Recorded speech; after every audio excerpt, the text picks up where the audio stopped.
Comment vous subissez la précarité en étant non titulaire? La précarité, c'est subir le choix des autres, le choix de là où on sera, du temps qu'on va passer à travailler avec des gens sans savoir qu'on va pouvoir s'installer dans une... Et ça, c'est très important d'avoir une perspective de s'installer dans un travail avec une équipe. Et ça, on ne l'a pas.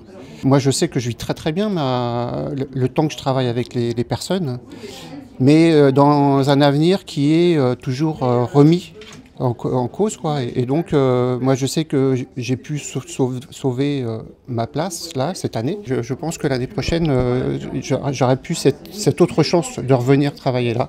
Et je subirais certainement voilà, le choix des autres. Mais au bout d'un moment, avec les années, ça pèse.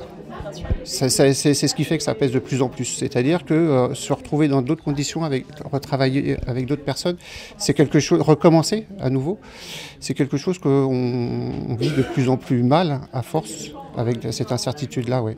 Qu'est-ce que tu voudrais voir s'améliorer dans vos conditions de travail, que ce soit au niveau du salaire, que ce soit au niveau... Qu'est-ce qui pourrait, qu'est-ce qui doit, qu'est-ce qui devrait être plus positif pour vous les non-titulaires, parce qu'on a besoin de vous. Ouais.